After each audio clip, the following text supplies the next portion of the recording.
நீங்க பேச்சுலர்ஸா? அப்ப செம்ம ஹாப்பியா இருக்கீங்களா உங்க லைஃப்ல?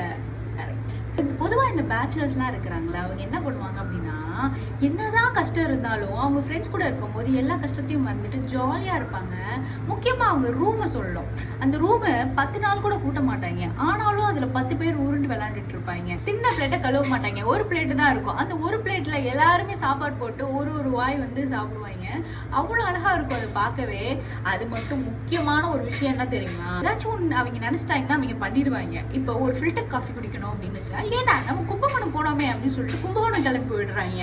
ஒரு சன்ரைஸை பார்க்கணும்னு சொல்லிட்டு சொன்னாங்க. சரி சன்ரைஸ் தானே, இங்கே பாருங்களா, மெரினா பீச்ல பார்க்காத சன்ரைஸா அப்படின்னு சொல்லிட்டு சொன்னாலும், நோ பாண்டிச்சேரி போய் தான் பார்க்கணும் அப்படின்னு சொல்லிட்டு நைட்டா கிளம்பி பாண்டிச்சேரியில போயிட்டு சன்ரைஸை பார்த்துட்டு திருப்பி ரிட்டர்ன் பண்றாங்க. இதுதான் வந்து ஒரு பேச்சுலர்ஸோட லைஃப். என்னதான் வந்து அவங்க குடும்ப கஷ்டம், அந்த கஷ்டம், இந்த கஷ்டம் இருந்தாலும் எல்லாத்தையுமே சமாளிச்சுட்டு அந்த ஃப்ரெண்ட்ஸ் கூட இருக்கிற அந்த அழகான தருணம் இருக்குல்ல, அதுதான் ஒரு கிக்கே.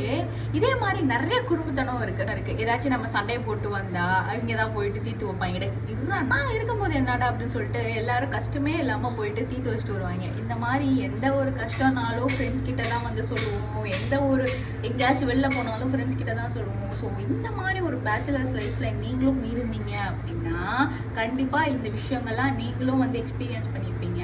ஸோ மறக்காம கமெண்ட் செக்ஷன்ல கமெண்ட் பண்ணுங்க. முக்கியமா இந்த மாதிரி மெமரபிள் கான்டென்ட் வேணும் அப்படின்னா மறக்காம ஃபாலோ பண்ணுங்க.